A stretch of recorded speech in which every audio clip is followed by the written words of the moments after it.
Hola, soy Juan Leandro Ramírez, médico pediatra, cardiólogo pediatra. La presente es una iniciativa para fomentar el conocimiento en cardiología pediátrica. Tetralogía de Fallot. Bueno, la tetralogía de Fallot es una enfermedad embriológica que tiene manifestaciones en el recién nacido y en el niño y en el adulto. Es un desarrollo anormal del corazón y lleva a la alteración que conocemos. Entonces, para revisar la tetralogía de Fallot hay que recordar inicialmente algo de la embriología cardíaca. Vamos a revisar la septación ventricular, recordando que la septación ventricular empieza de distal hacia los cojinetes endocárdicos mediales, o sea, hacia la parte atrioventricular. El septo interventricular empieza a crecer para lograr sellar ese orificio que hay entre las dos cámaras ventriculares, la cámara ventricular derecha y la cámara ventricular izquierda.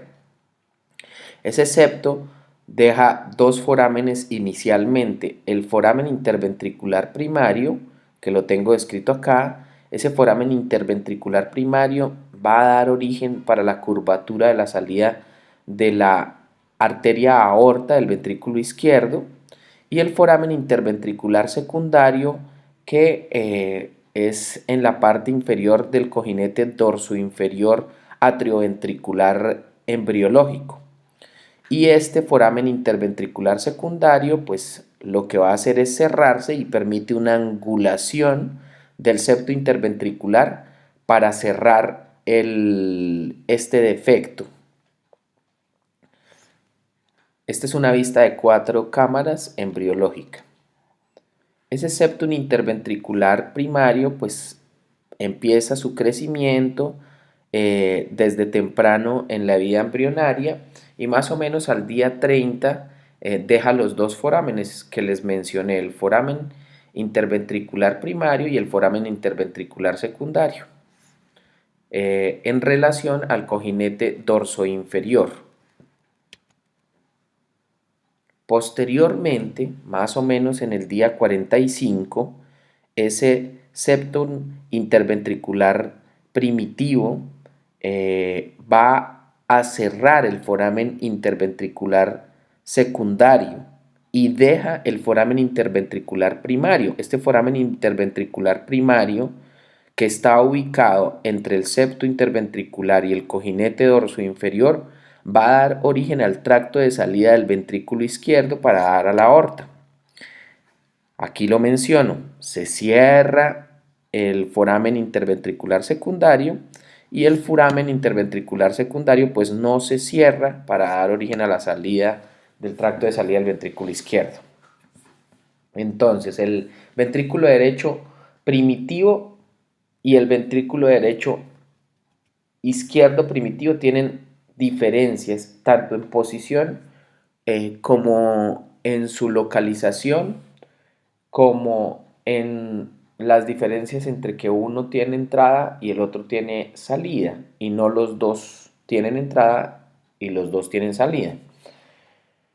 El ventrículo derecho primitivo pues es más cefálico, el ventrículo izquierdo es caudal, y esa posición la conservan hasta después del nacimiento, y siempre el ventrículo derecho va a ser más cefálico y anterior que el ventrículo izquierdo.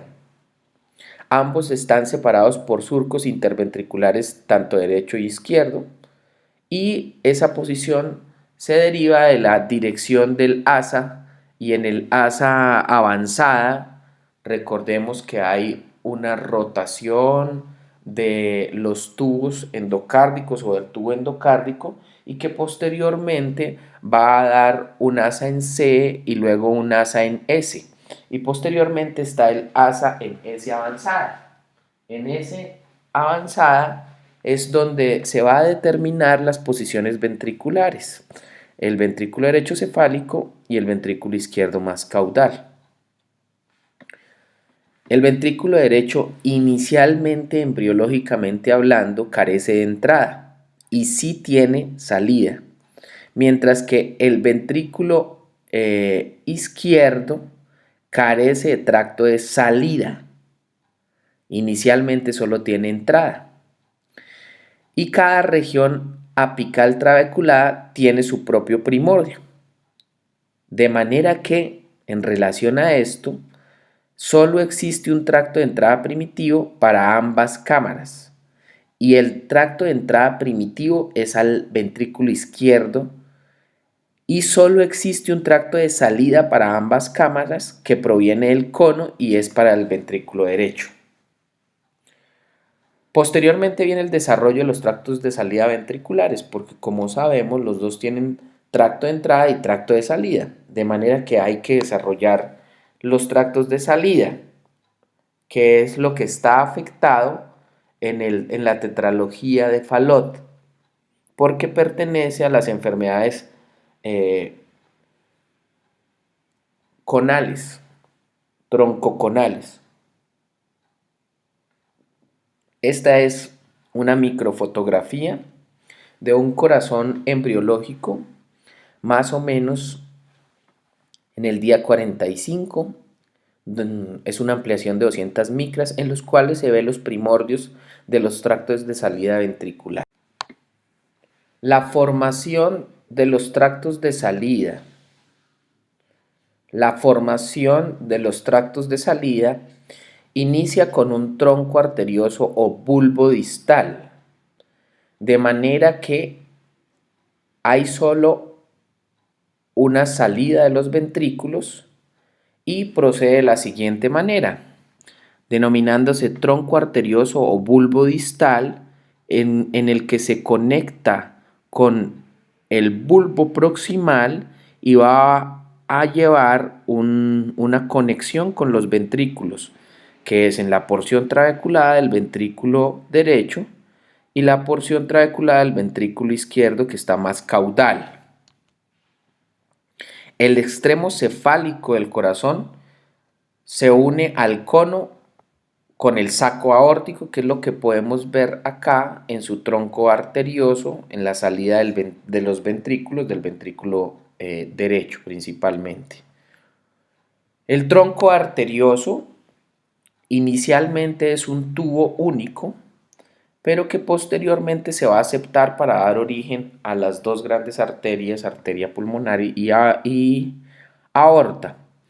Pero todo inicia en este tronco arterioso su septación por dos engrosamientos claramente definidos en el cono, que son las dos crestas conales, que es la cresta conal dextrodorsal y la cresta conal sinistroventral, que están representadas con color amarillo en este caso, y están ahí las dos representadas, y hay dos crestas truncales.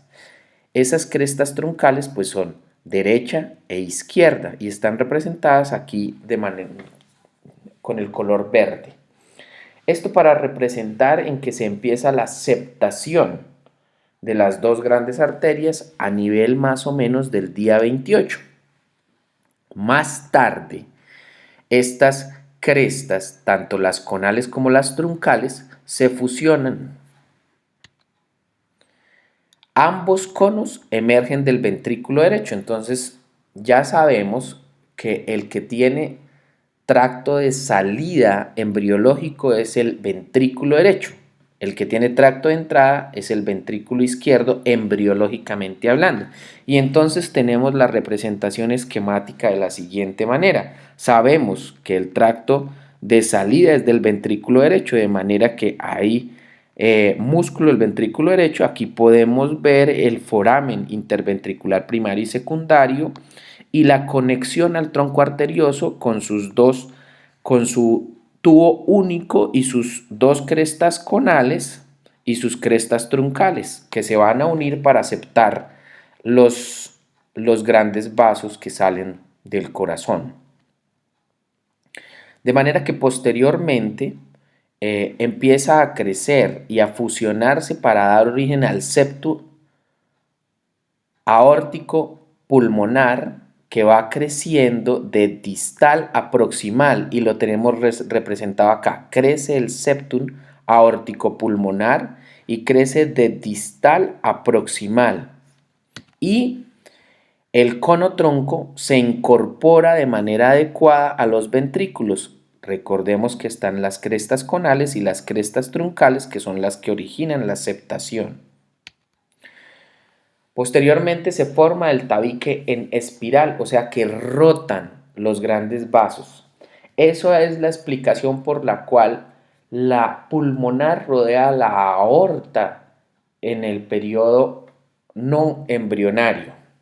Y tenemos que las crestas conales y las crestas truncales lo que hacen es una formación en espiral para dar origen a los dos grandes vasos. Y tenemos el entrecruzamiento de los grandes vasos en esta microfotografía, en la cual vemos representado cómo se entrecruzan la aorta, que está acá y es más posterior, por eso sabemos que es la aorta, y la pulmonar, que está más anterior y sale del ventrículo derecho, que también es más anterior, dando origen a la disposición normal de los tractos de salida tanto del ventrículo derecho como del ventrículo izquierdo.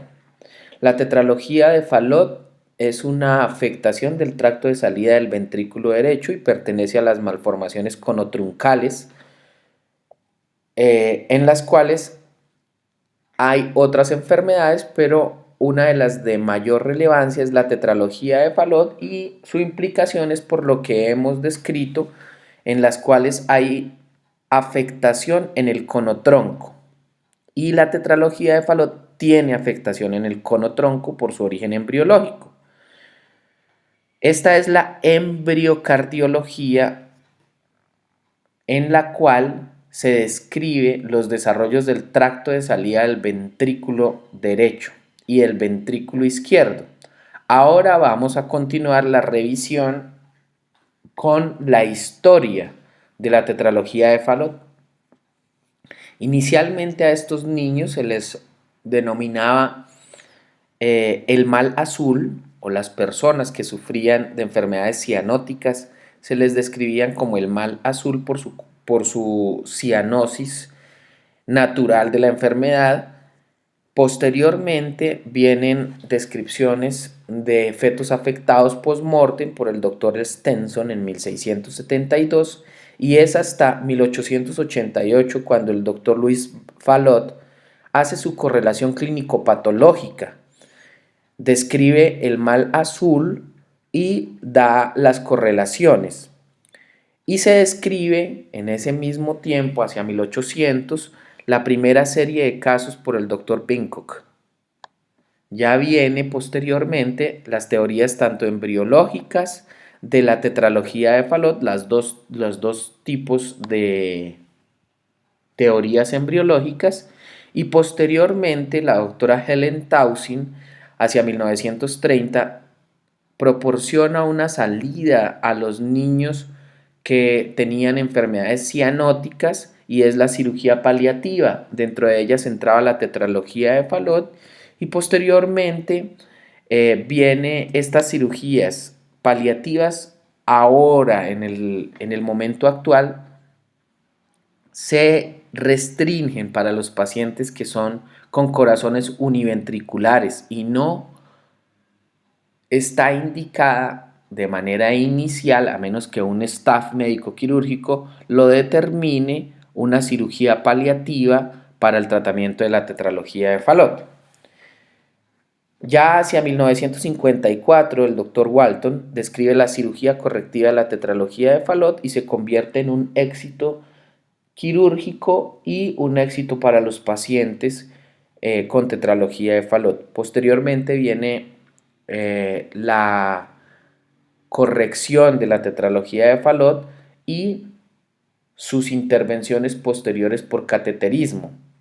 Lo que se viene a futuro en la tetralogía de Fallot es hacer procedimientos híbridos en los cuales se utilice cirugía cardiovascular y hemodinamia para tratar de reparar la tetralogía de Fallot, pero todavía está en inicio de estas técnicas. La tetralogía de Fallot actualmente se debería denominar como monología de Fallot, porque el origen es uno solo y es la desviación anterior e izquierda del septum infundibular que da origen a las 4 características de la definición clásica de la tetralogía de Fallot. Esta desviación anterior izquierda del septum infundibular origina que haya una comunicación interventricular y ese desplazamiento de la arteria pulmonar y de su tracto de salida del ventrículo derecho hace que haya una estenosis infundibular del ventrículo derecho, una estenosis aórtica porque hay desplazamiento de la válvula aórtica y como tiene una disminución en el tracto de salida hay una hipertrofia ventricular derecha.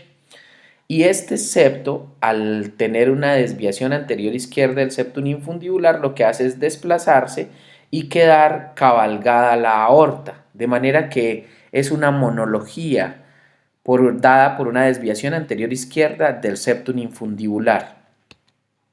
Pero la definición clásica es esta, que se compone de 3 características y es obstrucción del tracto de salida del ventrículo derecho, comunicación interventricular subaórtica, cabalgamiento aórtico inferior al 50% e hipertrofia ventricular derecha.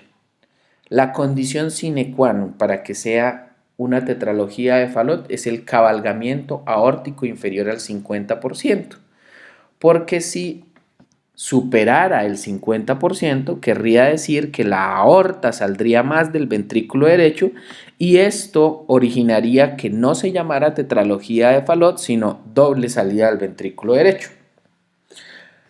Esa es la definición clásica de la tetralogía de Fallot. Pero como lo sabemos, la tetralogía de Fallot es debida a la desviación anterior del septum infundibular, que va a dar origen a un defecto septal ventricular, un overriding de la aorta, o sea, un cabalgamiento menor al 50% de la aorta, descrita el septum infundibular, el septo interventricular tapa la mitad de la aorta, una estenosis pulmonar y una hipertrofia ventricular derecha. En la radiografía se ve como un corazón de bota. Por eso se describe de esta manera esquemáticamente y además la cianosis del paciente. El defecto septal de la tetralogía de Fallot es subaórtico, o sea que está por debajo de la aorta. Está originando una desviación anterior del septo interventricular, su origen es ese. Y da como resultado un defecto perimembranoso que está por debajo de la aorta.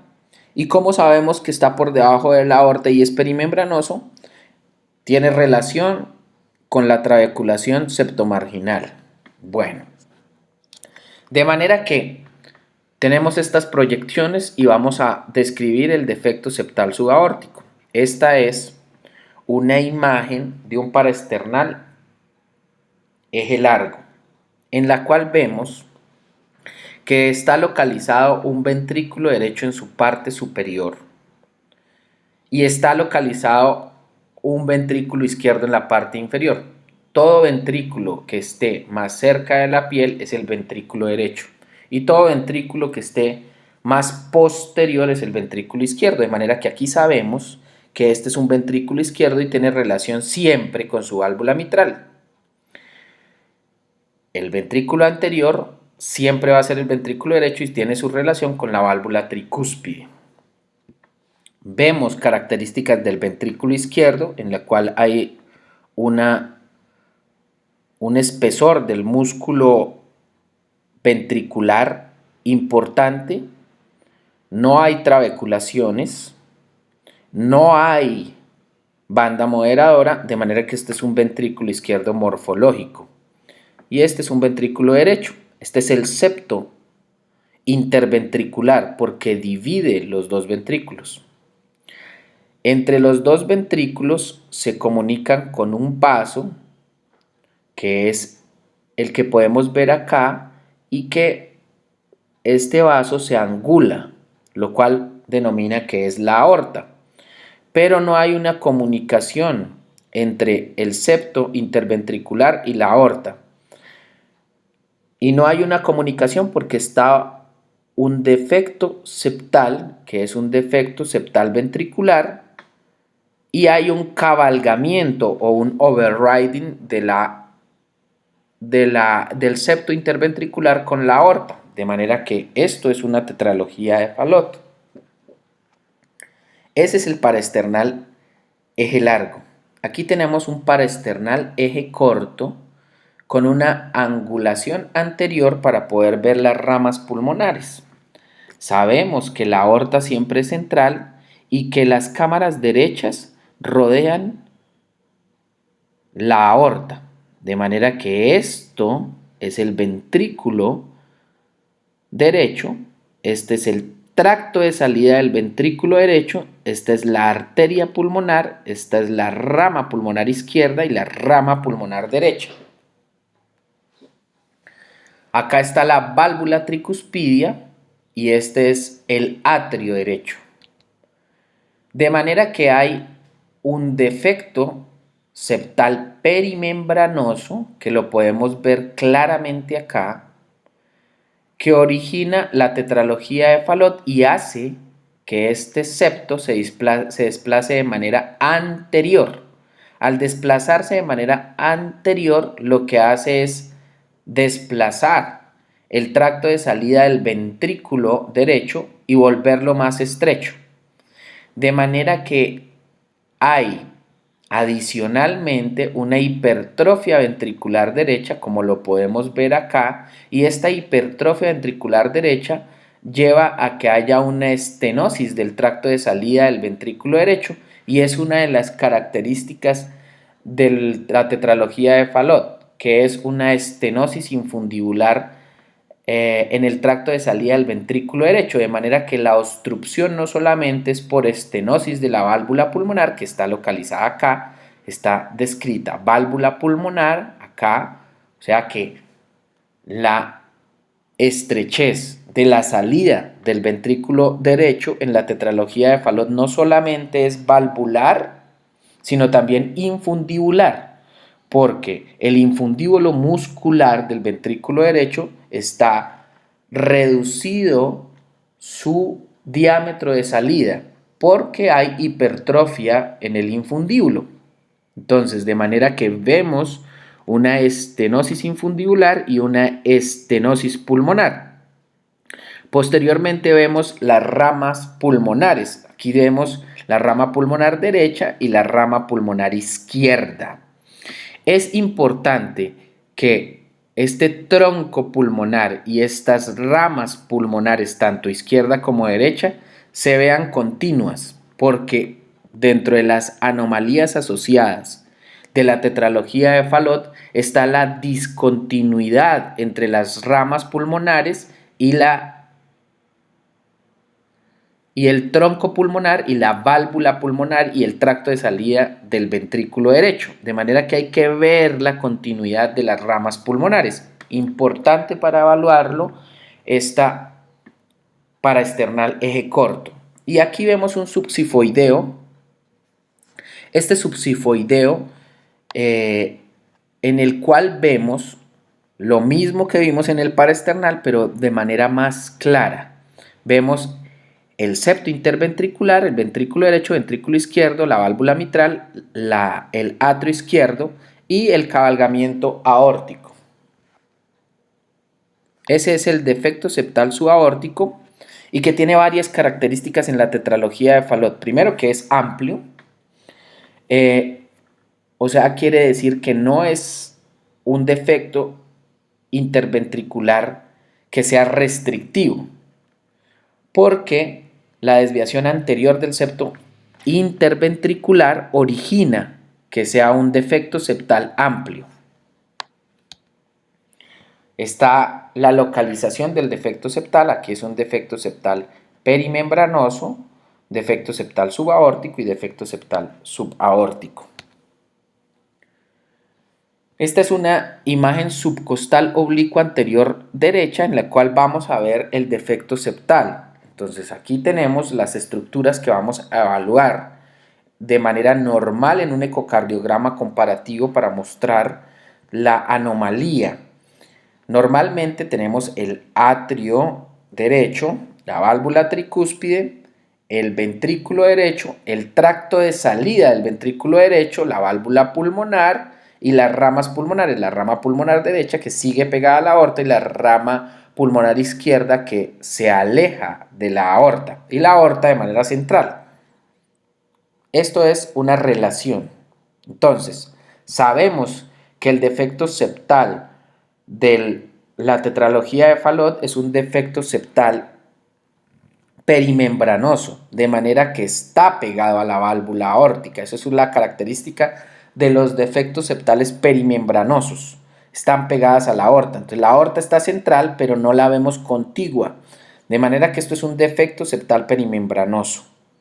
Y sabemos que las cavidades derechas rodean a la arteria pulmonar.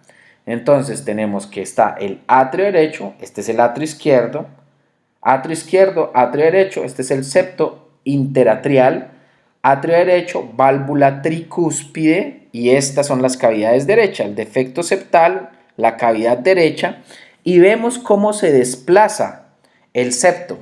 El septo se desplaza hacia anterior e izquierdo. ¿Y por qué izquierdo? Porque vemos que el septo se va para allá. Y eso reduce el tracto de salida del ventrículo derecho hacia el tronco pulmonar. De manera que está el componente infundibular de la obstrucción, el componente valvular de la válvula pulmonar y las ramas pulmonares que tienen que ser confluentes. Y esto para describir la estenosis pulmonar. Este es un Doppler color de la misma imagen de este corazón en el cual vemos el defecto septal, que es un defecto septal amplio, la desviación anterior e izquierda del septo infundibular y la estenosis infundibular que está originada acá, descrita por Doppler color o vista por Doppler color en un subcostal oblicuo anterior derecho. Este es un subcostal oblicuo anterior derecho. Otra de las características de la tetralogía de Fallot es la obstrucción del tracto de salida del ventrículo derecho. Y como ya lo he mencionado, es a diferentes niveles, como lo tengo en esta representación esquemática del ventrículo derecho, en el cual vemos su válvula tricúspide. Entonces son cámaras, esta es una vista, como lo podemos ver, de una radiografía de tórax, en el cual tenemos el corazón derecho está anterior y en la posición habitual del corazón. Esta es la posición habitual del corazón, en la cual tenemos el atrio derecho, el ventrículo derecho que es anterior, la válvula tricúspide. ¿Y por qué sabemos que es una válvula tricúspide? Porque tiene uniones entre la válvula tricúspide y el septo interventricular. De manera que es una válvula tricúspide y acá podemos ver la banda moderadora. De manera que este es un ventrículo derecho. Y va a tener un tracto de salida, que es este tracto de salida que tiene su componente muscular, o sea, infundibular muscular, por eso se llama así. Y este componente infundibular muscular está desplazado por un orificio que tenemos acá que cabalga la aorta, o sea, que hace un overriding de la aorta y el cabalgamiento es menos del 50%, desplaza el septo anterior e izquierdo, lo que hace es apretujar el tracto de salida y hay un componente estenótico a diferentes lugares. ¿Por qué a diferentes lugares? Porque hay una estenosis infundibular muscular y una estenosis valvular pulmonar. De manera que embriológicamente y fetalmente, esta desviación anterior e izquierda hace que haya menos flujo atravesando la válvula pulmonar, de manera que lleva a un infradesarrollo de la válvula pulmonar y origina una estenosis valvular pulmonar y la estenosis infundibular que ya describí. Entonces hay una estenosis dinámica del tracto de salida del ventrículo derecho por su componente infundibular y este empeora con el tiempo porque de manera que al avanzar los niños en edad empieza a hipertrofiarse cada vez más el infundíbulo ventricular derecho y esta estenosis dinámica tiende a empeorar. Entonces los niños se tienden a poner más cianóticos. El anillo pulmonar es hipoplásico hasta en el 10% de los casos porque hay menos flujo en el periodo fetal por la válvula pulmonar y esto origina que haya alteraciones de la válvula pulmonar o del anillo valvular pulmonar. Y estas alteraciones también tienen su relación en que la válvula pulmonar puede ser bicúspide y estenótica hasta en el 15% de los Fallot al nacimiento. Y hay una estenosis supravalvular en la cresta sinotubular que puede estar presente. Adicionalmente, la tetralogía de Fallot tiene otra característica especial y es la hipertrofia ventricular derecha. Sabemos que todos los niños nacen con hipertrofia ventricular derecha porque el ventrículo derecho de manera fetal tiene que expulsar sangre contra una resistencia vascular pulmonar aumentada porque el pulmón está lleno de líquido. Luego del nacimiento, ese líquido sale y disminuye la resistencia vascular pulmonar porque el pulmón ya no está lleno de líquido, sino está lleno de aire, de manera que disminuye la resistencia vascular pulmonar y disminuye la hipertrofia ventricular derecha en los pulmones normales. Embriológicamente, el ventrículo derecho está hipertrofiado porque tiene que vencer esa resistencia vascular pulmonar. Entonces, sabemos que la hipertrofia ventricular derecha, como lo vemos en esta pieza de patología, es mayor en el nacimiento, pero posteriormente tiene que disminuir, a excepción de la tetralogía de Fallot, en la cual la hipertrofia ventricular derecha no disminuye, sino que más bien posteriormente al periodo neonatal tiende a empeorar. Por eso hace que haya una obstrucción del tracto de salida del ventrículo derecho, una estenosis infundibular y una disfunción posterior del ventrículo derecho porque la conformación del músculo ventricular derecho no es igual a la conformación del músculo del ventrículo izquierdo, porque la conformación muscular del ventrículo derecho está destinado a ser distensible y no a generar presión, de manera que este ventrículo derecho sometido a esa hipertrofia va a tender a ser disfunción del ventrículo derecho. Acá podemos ver cómo el infundíbulo puede aumentar o disminuir, pero en términos generales, en la mayoría de los pacientes, el infundíbulo tiende a hipertrofiarse. Esas eran las características de la tetralogía de Fallot. Ahora vamos a ver la epidemiología de la tetralogía de Fallot. Entonces es la cardiopatía cianosante más frecuente después de los 3 meses de edad. ¿Y por qué se denomina y no es la cardiopatía cianosante más frecuente en todos los periodos de la vida? Y es porque la transposición de grandes arterias es la cardiopatía cianosante más frecuente en el periodo neonatal. Y como ya lo describí, la tetralogía de Fallot tiende a empeorar, de manera que en el periodo inicial, la tetralogía de Fallot no es una cardiopatía cianosante netamente dicha, a menos de que sea una tetralogía de Fallot extrema en la cual haya atresia de la válvula pulmonar. Cuando es una cardiopatía como una tetralogía de Fallot en un niño que inicialmente no tiene una atresia de la válvula pulmonar, la tetralogía de Fallot no es inicialmente una cardiopatía que sea cianosante, sino que va a empeorar con el tiempo porque ya lo explicamos fisiológicamente.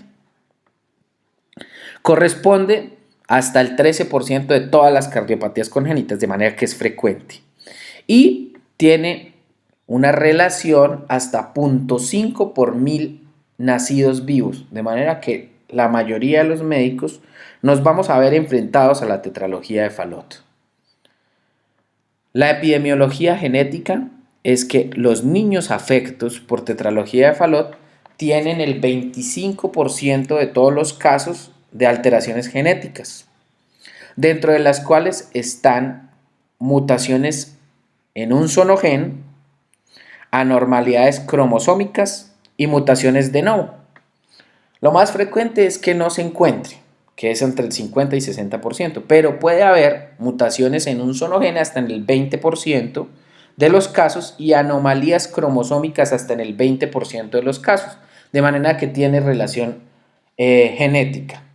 Y su preponderancia es por las alteraciones sindrómicas como el 22q11, 2, en el DiGeorge, que es el DiGeorge, trisomías como Down, 21, Patout, que es 13, y Edwards, que es 18. El síndrome por alteración del TBX5, que es el síndrome de Hall-Oram, en el cual hay una relación entre alteraciones de los miembros superiores y una comunicación interatrial, pero también está vinculado a la tetralogía de Fallot. Y el Alagil, que es una mutación del NOSH2. Esas son las alteraciones sindrómicas. Y las no sindrómicas que están representadas acá y que son las que han estado vinculadas. Y hay alteraciones que están en el medio, que son como grises, entre sindrómicas y no sindrómicas, que las tenemos aquí. Teorías embriológicas. Sabemos que la tetralogía de Fallot tiene su base de desarrollo embriológico. Y pues actualmente se considera que este es su origen, pero hay dos teorías para explicarlo. La teoría clásica de Anderson, en la cual hay una disminución en el desarrollo del conotronco que lleva a una disminución en el desarrollo del tracto de salida del ventrículo derecho. Y la teoría de Van Praag, que es algo más nueva, en el cual hay una disminución en el desarrollo del septo pulmonar y de la válvula pulmonar. Esta es la diferencia con la teoría clásica, pero las dos coinciden en que es, primero, que es embriológica y segundo, que es una disminución del desarrollo del septo, solo que uno implica la válvula y el otro no. En cuanto a la fisiopatología, ¿cómo se vuelven sintomáticos los niños? Dependiendo del grado de obstrucción del tracto de salida del ventrículo derecho. Si hay o no caída adecuada de las resistencias vasculares sistémicas y pulmonares. Y cómo o qué tan grande es el defecto septal ventricular. Porque todas estas alteraciones llevan a una sobrecarga de presión del ventrículo derecho, como ya lo vimos, porque las presiones entre los dos ventrículos, debido a que hay un defecto septal tan grande, están igualadas, o sea que hay una presión del ventrículo izquierdo igual a la del ventrículo derecho, gracias a que hay una gran comunicación entre las dos cavidades. Entonces esto lleva a que el ventrículo derecho esté sometido a presiones sistémicas, de manera que hay una sobrecarga de presión del ventrículo derecho. Y posteriormente hay un cortocircuito de izquierda a derecha y de derecha a izquierda. Inicialmente el cortocircuito es de izquierda a derecha porque la presión del ventrículo izquierdo es mayor. Y posteriormente, por la hipertrofia ventricular derecha, va a haber un cortocircuito de derecha a izquierda, llevando a pronunciación o a más apariencia de la cianosis en el paciente. Además, hay un flujo preferencial del ventrículo derecho hacia la aorta, porque recordemos que hay un overriding o un cabalgamiento de la aorta, de manera que el ventrículo derecho también tiene comunicación con la aorta, sumado a que el infundíbulo, o sea, el tracto de salida del ventrículo derecho está disminuido y la válvula pulmonar está estrecha, o sea, que está estenótica, pues la sangre va a preferir irse para donde no haya obstrucciones, se va para la aorta. Adicionalmente, pues como vimos que hay un flujo preferencial hacia el lado sistémico, pues hay una disminución del flujo pulmonar que lleva a una disminución en el desarrollo de las arterias pulmonares, tanto del tronco pulmonar como de las arterias pulmonares. Por eso mencioné cuando estábamos viéndolo de ecocardiografía que es importante evaluar las ramas pulmonares y ver que estén conectadas o no, porque en el FALOD hay un hipoflujo pulmonar con un hipodesarrollo de las arterias pulmonares consecuente. Esa es la fisiopatología de la tetralogía de Fallot. Pero hay unos defectos cardíacos asociados que ya he mencionado algunos. Estos defectos cardíacos asociados están: la mayoría tiene foramen nodal permeable, hasta el 83% de los casos, y esto no se considera una anomalía cardíaca, sino es una asociación. Además, hay un arco aórtico derecho en el 25% de los casos. Recordemos que esta es una malformación conotruncal, de manera que no es alarmante ver que haya un arco aórtico derecho hasta en el 25% de los casos, porque son alteraciones del mismo tipo. Hay una persistencia de la vena cava superior izquierda hasta en el 11% de los casos. Hay arteria subclavia izquierda aberrante hasta en el 10% de los casos. Alteraciones conotroncales, como lo vemos. Arteria descendente anterior originada de la coronaria derecha hasta en el 5% de los casos, y esto es una característica que hay que buscar en la ecocardiografía en el paraesternal eje corto, tratar de buscar el origen de las arterias coronarias, porque la descendente anterior hasta en el 5% de los casos emerge de la coronaria derecha. Hay colaterales aortopulmonares debido a que en los niños más grandes, no en el periodo neonatal, en los niños más grandes, como son cianóticos, se tiene que desarrollar un flujo pulmonar, y como este flujo pulmonar no se logra a través de la válvula pulmonar, pues se desarrollan unas colaterales aortopulmonares que van a tratar de oxigenar más la sangre, pero que finalmente llevan a muchas repercusiones hemodinámicas deleterias. Hay una implicación o un vínculo con el canal atrioventricular hasta en el 2% de los casos. Y la conexión anómala de venas pulmonares también está presente como defecto asociado. Esos son los defectos asociados. Ahora vamos a clasificar la tetralogía de Fallot. El Fallot es típico en el 70% de los casos. Quiere decir que la tetralogía de Fallot que vamos a ver en esta revisión es de la tetralogía de Fallot típica, que es en el 70% de los casos. Fallot rosado es el 15% de los casos, que se considera un subgrupo del Fallot típico, y fallotización de la C y B en el 5% de los casos. El Fallot extremo no es susceptible de esta revisión porque el Fallot extremo lleva a que haya una ausencia de válvula pulmonar, o sea que no hay una conexión entre el ventrículo derecho y la arteria pulmonar. Ese no es el caso que vamos a revisar acá. En el Fallot que vamos a revisar hay unas manifestaciones clínicas. Al nacimiento pues hay un soplo holosistólico de la C y B, un soplo mesosistólico por la estenosis pulmonar, y este es el que más se escucha.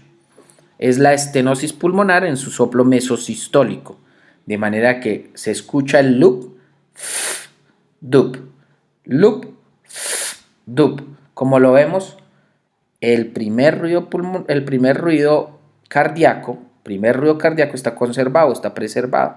Loop, dup. Eso es en el soplo mesosistólico. El soplo holosistólico, el primer ruido está borrado. Dup, dup, dup. El segundo ruido único en el Fallot extremo. De manera que el segundo ruido uno no lo escucha. Loop, dup, loop, dup, loop, dup. Normalmente es loop, dup, loop, dup, loop, dup. En el Fallot extremo, que no es el de esta revisión, se escuchará loop, dup, loop, dup. Pero en la tetralogía de Fallot sí está disminuido por la estenosis pulmonar. Y hay una cianosis progresiva, que ya lo he descrito, que empieza a aumentar después de los 3 meses en una cianosis progresiva. Esa cianosis progresiva puede llevar a una crisis de hipoxia. ¿Y qué es la crisis de hipoxia? Es una cianosis generalizada. Recordemos que cianosis no es evidenciable por el ojo humano, sino hasta que tiene una saturación por debajo de 80%. O sea que el ojo humano no es confiable. Hay que tenerlo muy en cuenta. Esa cianosis generalizada en las crisis de hipoxia está vinculada a cardiopatías congénitas, de manera que no es única de la tetralogía de Fallot. Ya vamos a ver cuáles están implicadas ahí. Y hay unos desencadenantes. Usualmente es cuando un niño con tetralogía de Fallot por encima de los 3 meses está sometido a estrés. Y este estrés puede ser por infecciones del tracto respiratorio superior, por fiebre, por anemia, por dolor, por trauma, por enfermedad diarreica aguda, por depresión de volumen intravascular. Todo eso puede llevar a una crisis de hipoxia con cianosis generalizada. Esas crisis de hipoxia pueden estar representadas por la tetralogía de Fallot, que es en su mayor frecuencia, pero también puede estar por la atresia tricuspidia, en la transposición de grandes arterias y en el síndrome de Eisenmenger. El síndrome de Eisenmenger es una hipertensión arterial pulmonar vinculado a cardiopatías o a defectos intracardíacos. El pico de presentación, o sea, donde más se presentan estos niños, es hacia los 2 a 4 meses de edad en el lactante.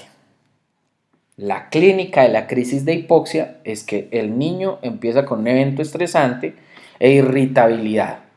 Posteriormente empieza a presentar cianosis progresiva. El niño tiende a hacer una posición de cuclillas, que lo que va a hacer fisiológicamente es que esa posición de cuclillas aumente la resistencia vascular sistémica, y al aumentar la resistencia vascular sistémica se vaya más flujo para el pulmón.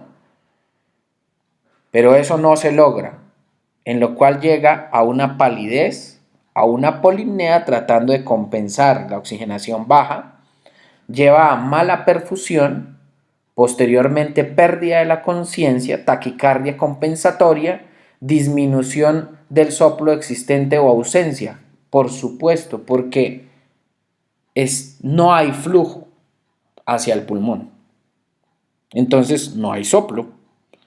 Y es un círculo vicioso en el cual continúa la irritabilidad, y seguramente la irritabilidad aumentada por el personal de salud que está estresado porque el niño no se ve bien. Y esto va a llevar a un círculo vicioso de empeoramiento del bebé.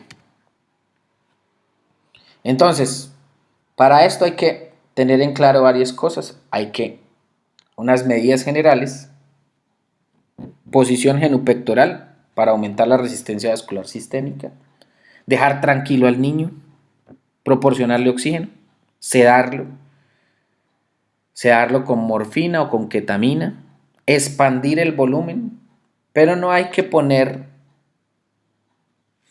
a coger una vena en el momento de una crisis de hipoxia, porque esto le va a dar más estrés al paciente y a la enfermera y seguramente no va a poder coger esa vena.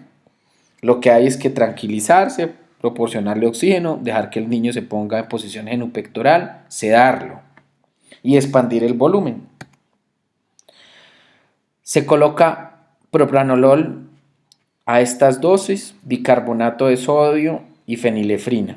Si persiste la crisis de hipoxia, se tiene que llevar al niño a una cirugía correctiva de urgencia, porque si no, el niño va a empeorar progresivamente hasta morir.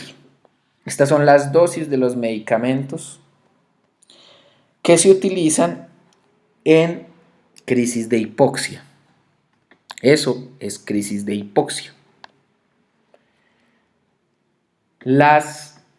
Los paraclínicos en tetralogía de Fallot.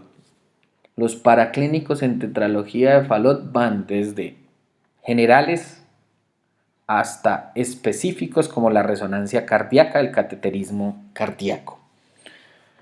Pero de los generales empezamos por el electrocardiograma. Sabemos que el eje es derecho, por supuesto porque hay hipertrofia ventricular derecha, y el eje está representado entre 120 y más 150 grados en su forma cianosante, y en la forma no cianosante el eje es normal. Recordemos que el eje en el periodo neonatal es un eje derecho y el Fallot no es la excepción.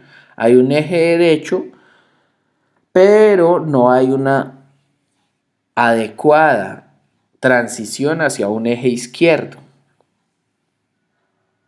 Se ven signos de hipertrofia ventricular derecha e hipertrofia auricular derecha ocasional. Este es un electrocardiograma de un paciente con tetralogía de Fallot, en el cual vemos que hay un eje hacia el lado horizontal en el cual está negativo, quiere decir que está hacia el lado izquierdo, quiere decir que se va hacia el lado izquierdo del eje porque en D1 es negativo, y en ABF es positivo, de manera que en el plano vertical es positivo, de manera que el eje está en el lado derecho. En este caso debe tener un eje más o menos entre 120 y 150. Entonces el eje es derecho. En este caso no vemos unas P's auriculares, de manera que no hay hipertrofia atrial, no hay P's pulmonares. En este caso vemos que no hay un patrón de hemibloqueo de rama derecha con su patrón de RSR', o sea que no hay muchos signos de hipertrofia ventricular derecha, pero en Fallot sí hay el patrón de RSR', que sí vemos acá en este electrocardiograma, que no está muy claro, pero que sí vemos el patrón de hemibloqueo de rama derecha y vemos unas P's auriculares más preponderantes que en este electrocardiograma. Cuando el QRS es tan ancho como más de 180 milisegundos, se asocia a taquicardia ventricular y a muerte súbita, de manera que hay que tenerlo presente en el electrocardiograma. La radiografía de tórax. Ya vimos que en la radiografía de tórax clásicamente se ha descrito como un corazón en bota. Hay un hipoflujo pulmonar porque sabemos que la arteria pulmonar está pequeña. La arteria pulmonar es cóncava, ya vamos a verlo. Hay una dilatación auricular derecha porque está sometido el ventrículo derecho a presiones más altas, presiones sistémicas, y un arco aórtico derecho. Entonces, vemos que en este caso tenemos una radiografía de tórax que vamos a evaluar. Las radiografías de tórax se evalúan de afuera hacia adentro o de adentro hacia afuera. A mí me gusta de afuera hacia adentro. Entonces, vemos que hay 1, 2, 3, 4, 5, 6, 7 y 8. 8 espacios intercostales. Es una placa centrada, penetrada, con buena técnica. Las estructuras óseas yo las veo usuales.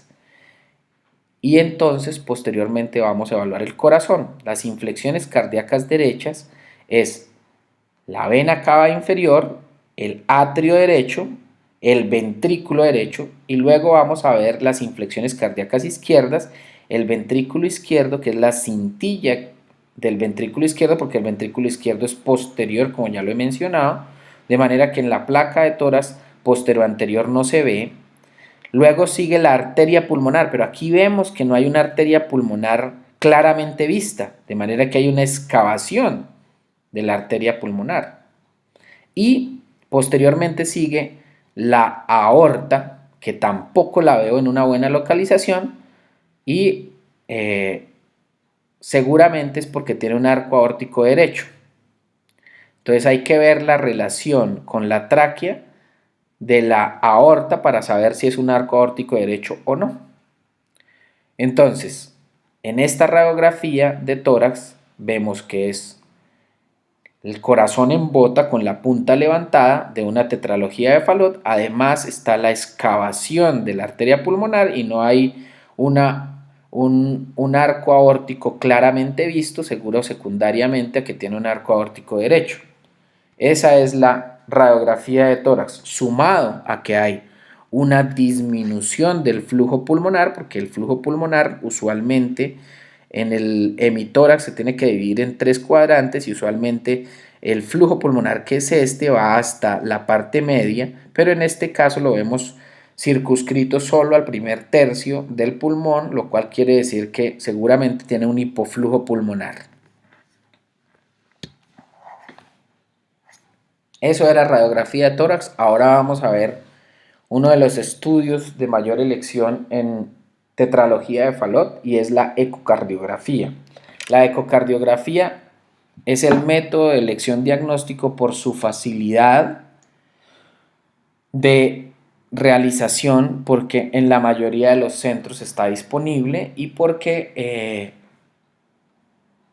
es más costo efectiva.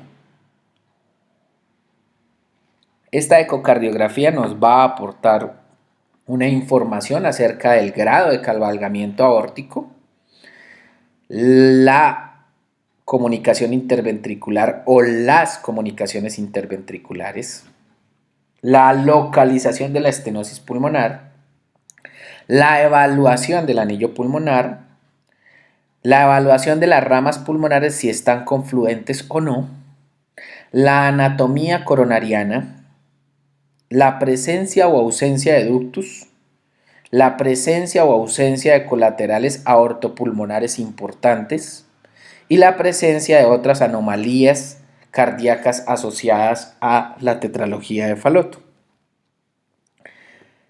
Entonces, dentro de las cosas que tenemos que evaluar, ya lo vi, el overriding de la válvula aórtica con la válvula aórtica del septo, como lo vemos acá, o sea que es una información que tenemos que proporcionar, es el cabalgamiento aórtico, que tiene que ser menos del 50%, como lo vemos en esta fotografía de un paraesternal eje largo, en el cual vemos que hay un cabalgamiento de la aorta y que ya esta imagen la describimos con la hipertrofia ventricular derecha,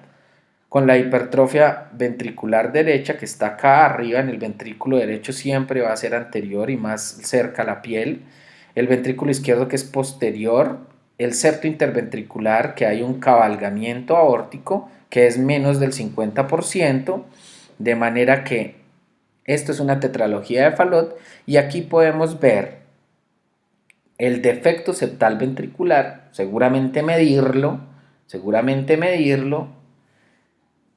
el cabalgamiento aórtico, esa sería una de las cosas que sería implicadas en esta ecocardiografía. También podemos ver la aorta descendente en este caso. Esa sería la información que nos proporcionaría este paraesternal eje largo. En este subcostal oblicuo derecho, que es una imagen muy bonita, en la cual tenemos el ventrículo derecho que es anterior, la aorta, que es la salida de la aorta, como lo podemos ver acá, la salida aórtica, porque es un vaso que sale del corazón y se angula. El desplazamiento claramente evidenciado en esta imagen, en la cual la válvula pulmonar y el tracto de salida del ventrículo derecho está desplazado y se ve una hipertrofia ventricular derecha, en la cual la válvula pulmonar tiene una estenosis que uno podría medir tanto infundibular, eso es con un Doppler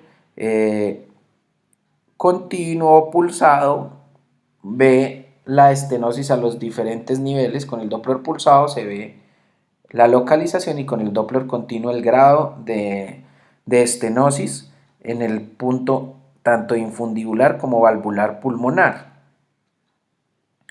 Esta es la información que nos va a proporcionar esta imagen en un subcostal oblicuo derecho, en el cual hay el cabalgamiento aórtico, la estenosis, el grado de estenosis, la localización de la estenosis, la dilatación o hipertrofia ventricular derecha y la presencia o ausencia de derrame en este caso. El cabalgamiento aórtico también lo proporciona esta imagen. En este paraesternal eje corto este paraesternal eje corto está angulado porque podemos ver que hay la aorta en el centro. Sabemos que rodean a la aorta las cavidades derechas, de manera que este es un ventrículo derecho, esto es un tracto de salida del ventrículo derecho. En este caso vemos que el infundíbulo no está tan grande, entonces no hay una estenosis muy grave infundibular derecha.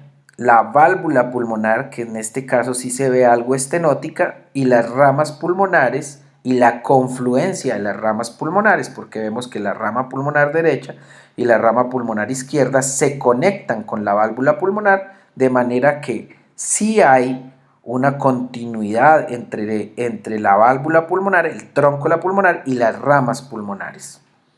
Adicionalmente podemos ver el defecto septal perimembranoso que está evidenciado en este caso y lo podemos medir para esta vista cuál es el diámetro de ese defecto.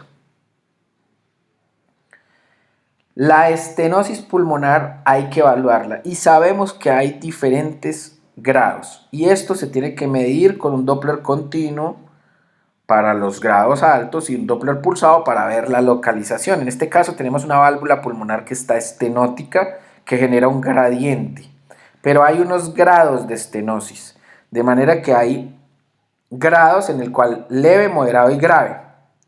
El leve es un gradiente transvalvular, o sea, a través de la válvula, menor de 40 milímetros de mercurio. Menor de 40 milímetros de mercurio quiere decir que va desde 20 hasta 40 milímetros de mercurio, es un grado leve. Un moderado, en el cual hay un gradiente transvalvular máximo entre 40 y 80 milímetros de mercurio. Ese es una estenosis moderada. Y una estenosis grave es en la cual hay un gradiente transvalvular máximo mayor a 80 milímetros de mercurio o que tenga una aceleración con una velocidad máxima del flujo pulmonar mayor o igual a 4.5 metros por segundo. O que haya un gradiente transvalvular medio mayor a 50 milímetros de mercurio. De manera que hay unos grados de estenosis pulmonar, pero no puede ser posible que se encuentre uno con un recién nacido que tenga una estenosis leve o moderada de la válvula pulmonar infundibular que no sea grave y tenga flujo anterógrado a través de la válvula pulmonar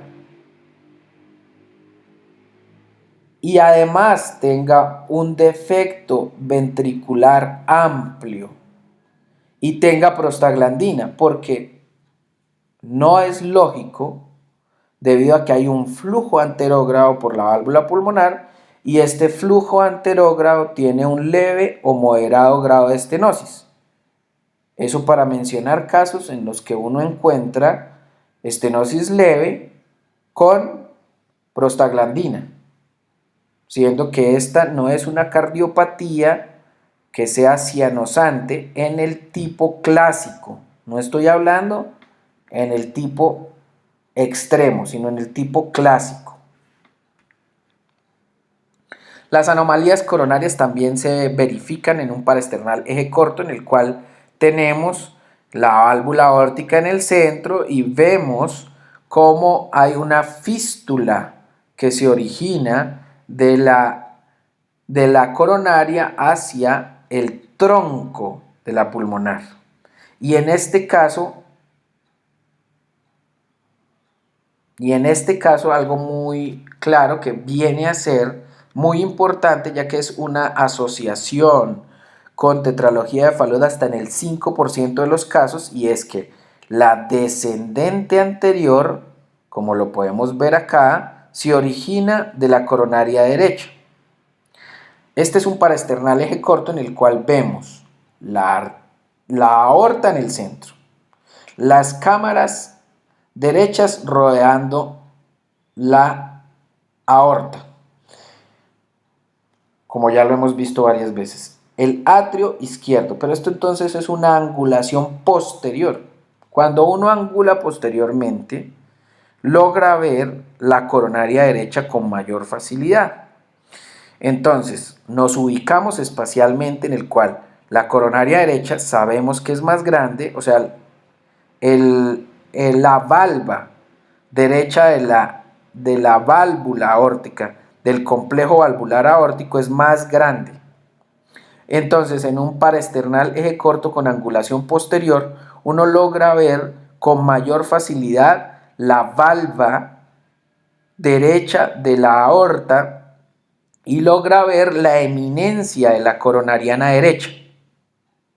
Ubicados espacialmente tenemos que esta es la valva derecha, la no coronariana porque se comunica con los dos atrios y con el septo interatrial, y la valva izquierda de la cual se origina la coronaria izquierda, que en este caso no la podemos ver claramente.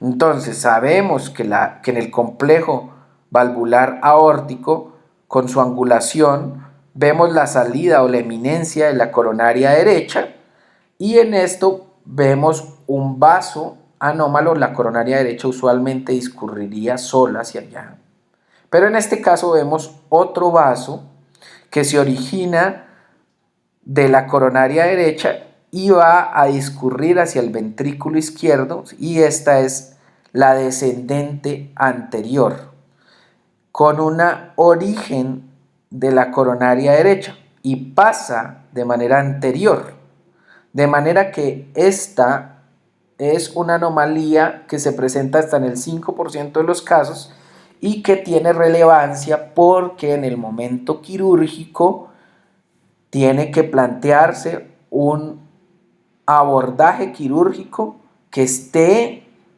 adecuadamente planteado para no lesionar la coronaria derecha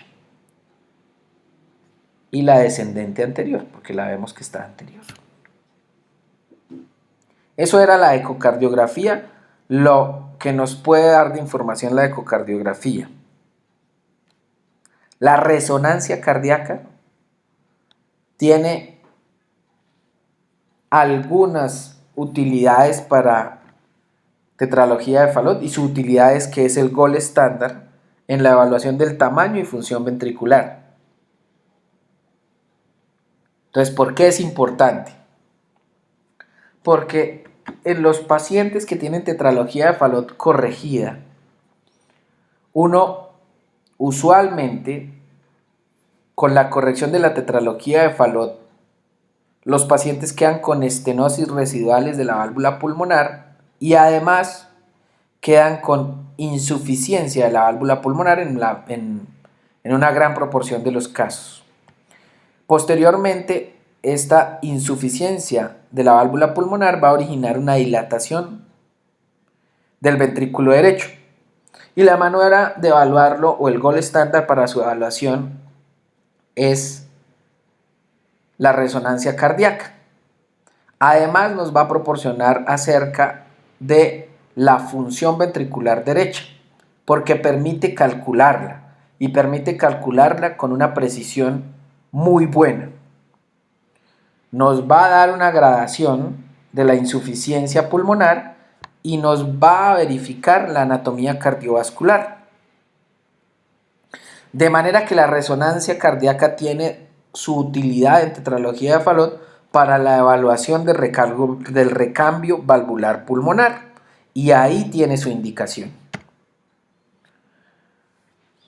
Las complicaciones crónicas de un Fallot no corregido son la policitemia, la trombosis cerebral por su hipoxia crónica, recordemos que es uno no corregido, el absceso cerebral, la endocarditis, el retraso de la pubertad y la artritis gotosa. Eso fue lo que se vio en pacientes que no eran corregidos y que llegaban a edades más adelantadas. Bueno, llegamos al tratamiento. El tratamiento es una cardiopatía compleja, el 70% tienen que ser llevados a cirugía antes del año. ¿Cuál es la edad que debe operarse una tetralogía de Fallot? Se ha demostrado que disminuye las complicaciones y dependiendo de la experiencia de los grupos quirúrgicos, entre los 4 y 8 meses tiene menor tipo de complicaciones, pero ya se están planteando correcciones neonatales con buenos datos. La evolución natural quiere decir que un Fallot no corregido llega a la edad adulta solo el 5% de los niños y de los adultos ya vivos. El tratamiento quirúrgico depende de varias cosas. Primero, que tenga una anatomía favorable. Segundo, que haya tamaño adecuado de las arterias pulmonares, porque ya vimos que tiene una tendencia a ser arterias pulmonares pequeñas.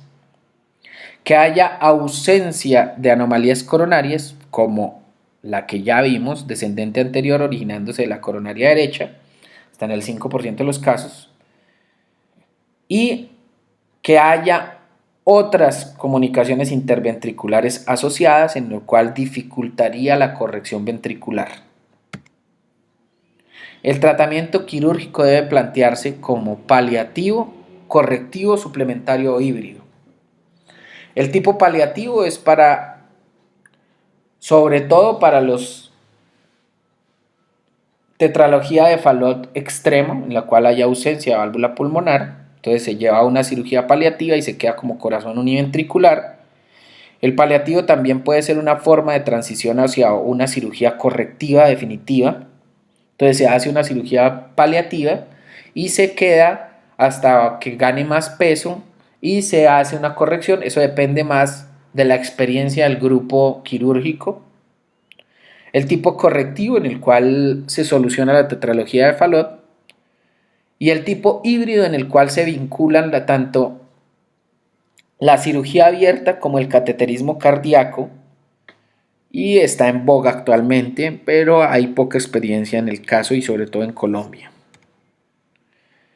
El paliativo es una fístula sistémico-pulmonar o una angioplastia infundibular transcutánea. Se hace en menores de 3 años y puede ser temporal. Quirúrgico, ¿qué se hace? El planeamiento quirúrgico de una tetralogía de Fallot tiene que cumplir varias cosas, y es que haya una ampliación del tracto de salida del ventrículo derecho, porque sabemos que hay una estenosis infundibular del ventrículo derecho, que se cierre el defecto septal ventricular y que se verifique que haya continuidad entre el ventrículo derecho y la arteria pulmonar. Esa verificación de la continuidad entre el ventrículo derecho y la arteria pulmonar es importante y se ha visto que los niños que tienen estenosis pulmonar después de la corrección de la tetralogía de Fallot les va mejor.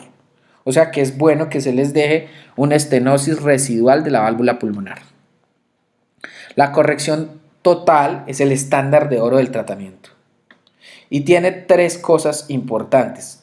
Ya las mencioné: la ampliación del tracto de salida, el cierre en la C y B y la redistribución de la continuidad entre el ventrículo derecho y la arteria pulmonar con o sin uso de injertos protésicos, en el cual puede haber una estenosis tan grave que necesite un injerto protésico comunicando el ventrículo derecho y la arteria pulmonar, y ese injerto protésico valvulado puede darnos una buena solución a este caso. Esta es la cirugía: se hace una ventriculotomía derecha, se ubican los 2 vasos, esta es la válvula pulmonar, esta es la válvula aórtica, aquí está el cabalgamiento aórtico, este es el septo interventricular, esta es la válvula aórtica, y lo que se hace es una corrección en la cual se coloque un parche cerrando el defecto septal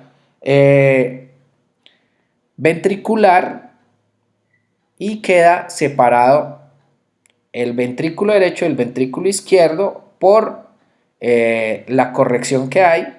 Se cierra la ventriculotomía y se amplía la arteria pulmonar. En el caso en el que esté estenótico, se abren los velos de la válvula pulmonar para poder dejar una continuidad de la válvula pulmonar adecuada. Una representación en donde está el cierre de la válvula pulmonar, y en este caso se hizo una ampliación de la arteria pulmonar porque se colocó un parche en el tronco de la arteria pulmonar y en la rama pulmonar, en este caso derecha. Después de que se corrige la tetralogía de Fallot, hay que seguir al paciente, y en este seguimiento hay que medir por resonancia cardíaca en el caso en el que haya quedado con una insuficiencia importante y uno vea en la ecocardiografía que es una insuficiencia de grado moderado o grave. Uno hace una resonancia cardíaca para medir volúmenes cardíacos, sobre todo para determinar si uno tiene que reemplazar la válvula pulmonar. ¿Cuáles son las indicaciones de recambio valvular pulmonar? Es el volumen que sea telediastólico final mayor de 160 mililitros por metro cuadrado, que esté presente un aneurisma del tracto de salida del ventrículo derecho, que haya un volumen telesistólico mayor a 70 milímetros por metro cuadrado, que haya una fracción de eyección tumbada en el ventrículo derecho por debajo del 45%, que haya una clase funcional 3. Esto indicaría un recambio valvular pulmonar. El pronóstico tiene una mortalidad baja, 2%. La mortalidad en el posoperatorio inmediato se da básicamente por bajo gasto derecho, por disfunción diastólica ventricular derecha y porque haya arritmias como taquicardias de la unión que compliquen la cirugía. El pronóstico es que la mayoría de los niños corregidos con tetralogía de Fallot sobrevive a la edad adulta, el 85% sobrevive, tienen buena calidad de vida con una clase funcional 1 o 2, y las causas de mortalidad tardía, pues ya lo vimos, es el fracaso del ventrículo derecho originado por una disfunción ventricular derecha, por insuficiencia pulmonar, las arritmias y la endocarditis como infecciosa. Las causas de que un niño operado se lleve a reoperaciones por insuficiencia o por estenosis pulmonar residual, que quede una CIB residual, que haya insuficiencia tricuspidia importante o que haya presencia de endocarditis que tengan que ser removidas. Esta es la bibliografía que se utilizó para la revisión de tetralogía de Fallot.